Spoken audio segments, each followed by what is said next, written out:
Jose, Jose, Jose, Jose, Jose, Jose.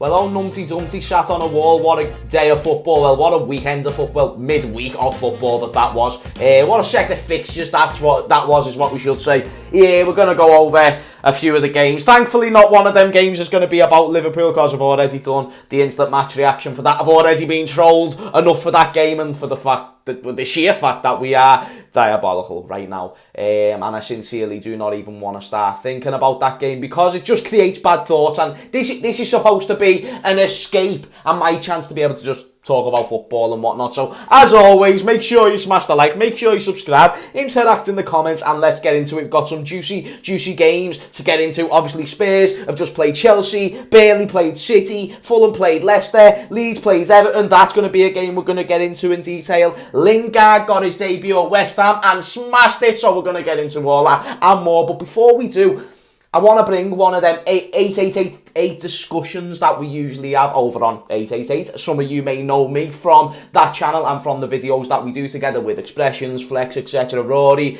And there was a debate in the most recent episode. By the way, link is in the description.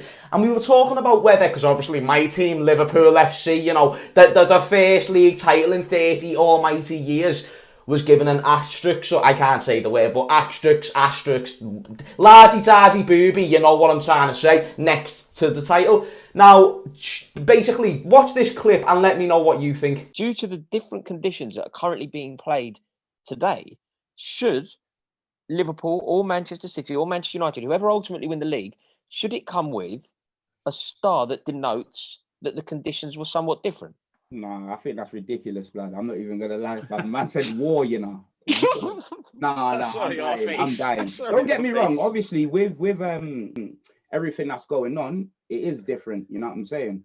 It's very different. But at the same time, in that same breath, you can say whoever wins the league has done it despite all of this drama that's going on. It's like extra credit almost, isn't it? Despite my man being out for C19 for however many, or you know what I mean, having to isolate or this, that, and the other. So, like, nah, no way. There shouldn't be any aspect. Some great points from Expressions there, and I'm in the same boat with Expressions. It's like, do you know what? Even though it is different circumstances, everyone is still in the same circumstances. We're all having to go through it. Don't get me wrong, some have been way more affected by COVID than others. I.e. Aston Villa basically got a free ticket to the next round of the FA Cup, due to the fact Aston Villa were terrible at football in that game because they had to play their under-18s. And to be fair, I'm being very harsh there because they actually played really fucking well. So I'd also agree that there should be no asterisk next to a title. And even if there is, fans should just look at it with a naked eye, mate, because you've still gone out, you've got the points that you need in the same amount of time that you'd have to do it. The only competition I think there should be an asterisk with is maybe the Champions League. Bit of a different topic, but, you know, it's just because there's less fixtures being played. I mean, I think it's back to the two-leg of fixtures, but last year is what I mean, not to take anything away from Bayern. I'm not just saying that because we won it the year before, but just saying, we won it last when there was the maximum games. Anyway, I'm not going to brag about Liverpool in this moment, because that happened time ago. Right now, we're terrible. But let's get into the fixtures. Let's get into the big one first. Spurs versus Chelsea. I mean, listen, I might have been wrong about Thomas Tuchel. One thing that I said about Thomas Tuchel is that even though he has shown good glimpses as a manager elsewhere, Dortmund, he was okay at PSG, but nothing too special. I just didn't assume that it was going to... Well, I knew it was going to have some sort of an instant impact, so it actually doesn't really surprise me. They've had a few convincing games. You know, the game against Wolves, which was a draw, they still played very, very well in. The Burnley game where they won 2-0, they dominated that game. Same with this one. You knew the better team was. You wouldn't even have to watch football. And if this was the first game of football you watched, you would know who the better team was, even though it was 1-0 for the majority of the game and whatnot. And you know what, mate? I'll give Tuchel respect in that aspect, but I still feel, you know, I need a bit more time before I can make a full decision. But so far, so good. As for Spurs, don't get me wrong, they were better in the second half. As for the first half, mate, Expression said it himself, it was like it was the mannequin challenge. You know, the challenge a few years ago was just that, but in the first half from Spurs. Not only that, Eric Dyer, mate, Mate, I'm not going to lie to you, I started to think Eric Dyer was decent simply for the fact that expressions would call him Eric Van Dyer or something like that. Right, never say that again. You have a go at me for saying Hendo Nino. Don't you ever say that again. Expressions probably isn't even watching this, but if he is, in your face, that's what you get for even making him breathe the same sentence as Virgil van Dijk. Bloody hell, I'm acting like he's here, aren't I? See expressions, you're living in me head rent free, brother. But nah, one thing I will say, Van Dijk, I've just done it!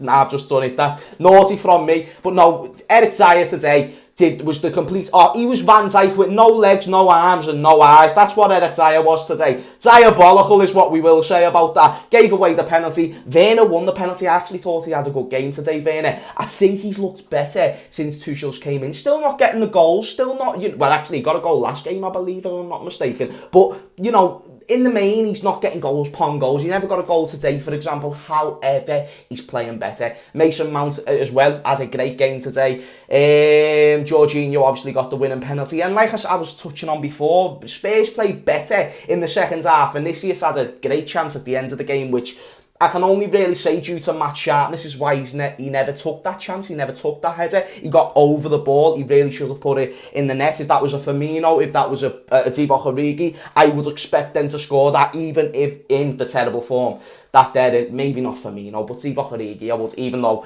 they've been missing chances themselves. But Vinicius, he's one of them. Give him a few more games. Mourinho wanted a backup striker as well, and it's just, he's not even playing him that often.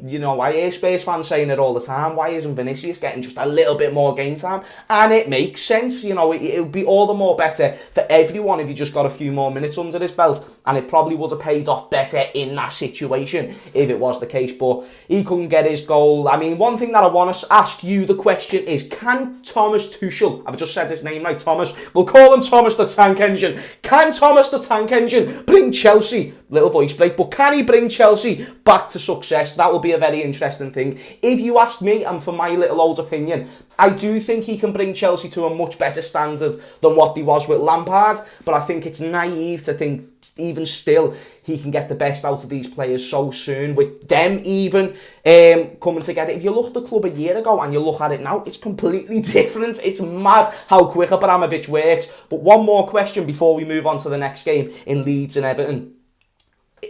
If you're a Tottenham fan, in fact, even if you're a neutral, because this is football fan opinion, so, when I'm speaking as a football fan, not a Liverpool fan, well, to be fair, it doesn't really matter if I am a Liverpool fan or not in this case, but would you say Jose Mourinho out? Because I understand he's got them to a League Cup final, and I'm not going to jump on that bandwagon yet, but if you're looking at it from a Spurs fan point of view, regardless for the fact they haven't won a trophy, regardless for all these things, they can at least go and watch their team and watch it. At least a bit of entertaining football, even if it's not the result that they so wish. Pochettino, it was that style. Many managers before then, they still played pretty attractive football that was exciting and would get the fans off their feet for the right or wrong reasons. But now, it's like they're not getting the results, they're not playing well, and all the approaches from Mourinho, he basically handed the 3 points to Liverpool, in my opinion. Obviously, we turned up and we had to be good to beat that side, but at the end of the day, he never started Toby Alderweireld. Today, he made a few questionable decisions during the game, and I just don't understand where his head is at. Why are you bringing on a Lamela over a Gareth Bale? Maybe Gareth Bale is done. I am actually jumping on that bandwagon of Bale being done. However, he's still Gareth Bale and he can still score in big moments. Even though he was on the pitch today, still, it's just one of them things. You haven't gave him the match sharpness. You haven't gave him the preparation when it comes to being in this situation where he can drag you out of it. So I'm not going to say Jose Mourinho out now, but the conversation does need to... If Frank Lampard gets sacked and all these others, then it needs to start happening. That being said, if he wins the League Cup, a lot of people will probably have a bit of a different perspective, and if he can get another run of form together. But let me know in the comments down below what you think. But let's move into Leeds and Everton, mate, because this was a massive game. Obviously, our noisy neighbours versus Leeds United, who've been making waves this season, even very recently got a win against Leicester, which was fantastic. And some would even say Leeds deserved to win this game. They had 16 shots to Everton's 10, and they had many great moments. They even hit the bar off a great chance, I think it was Aloski, I think that's how you pronounce his name, cornered in from Leeds. It goes outside the box and he takes a shot with his left foot. Great effort, hits the post, and it was just unlucky for Leeds in many moments. But if you're going to say it's unlucky for Leeds in many moments, without trying to blow smoke up my rival's arse, and I'm sick of it, but Everton, United and teams like this are doing well, so you've just got to give them respect from a football fan point of view. Again, not trying to lick any bums, mate. I'm not a bum licker. I don't give two shiny shites about what anyone thinks about my opinion. This is just my opinion.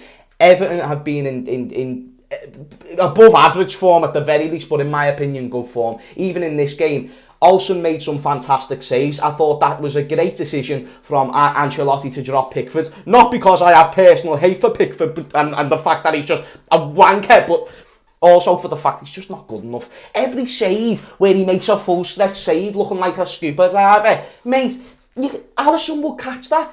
Do you know what I'm saying? Like, genuinely, a keeper with that short of arms, and I don't want to say, like, small people can't be goalkeepers, because I'm sure they can, but he's just there, springing left and right, and not doing fuck all to show for it, except to conceding corners. So I thought it was a good decision to bring on Olsen, and it actually paid off in the end as well. Another thing that I will say is Everton were just clinical. Like, that's what, if you're going to say Leeds were unlucky, you have just got to say Olsen was really good in goal, and Everton were just clinical. That's what happens when you've got a good striker who can score goals, like Dominic Calvert-Lewin.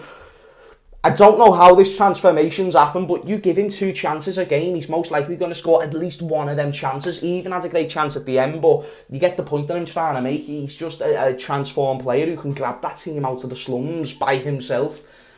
Don't get me wrong, there's other great players in that team. Sigurdsson had a good game, you know, there's a few other players as well. By the way, if I've been referencing the game as today, I'm sorry, I know it was yesterday, it's just because Spurs and Chelsea was today. But yesterday, I just think it was one of them, mate. Everton are just in that little run of form. They've played some difficult games. They drew against Leicester, but the games that they should be winning, they're getting the points in. I know they dropped points against Newcastle, and that was a drop-off, but they've got 2 games in hand over Liverpool, and they're only 4 points behind.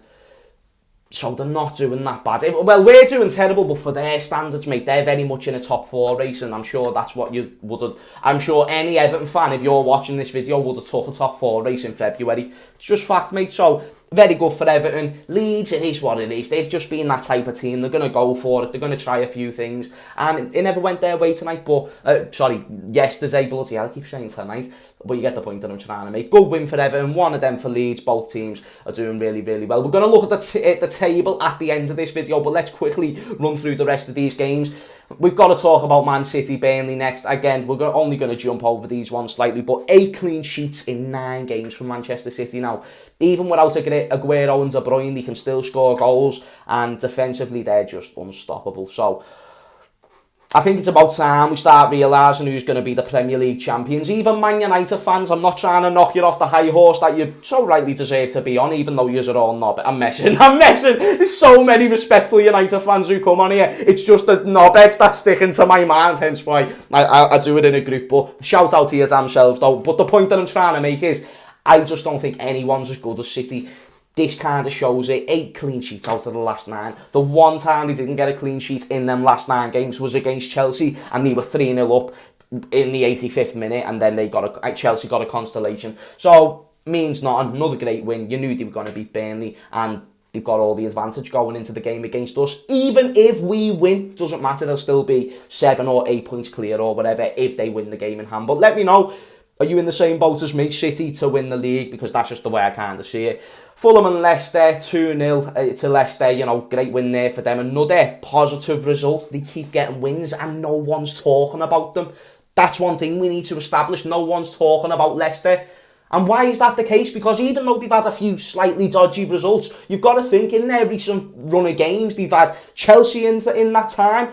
Besides the Leeds loss, they've got a good win against Chelsea, a draw against a solid Everton side. You can't say they've done shit. Besides Leeds, that's the only game they should have got something out of, that they didn't. So I think Leicester are alright, mate. I think they're sound. And in fact, did they lose to Fulham? I can't remember, to be fair. I don't think they did. I think that might have been a draw. Either way, they're above Liverpool, the 3rd.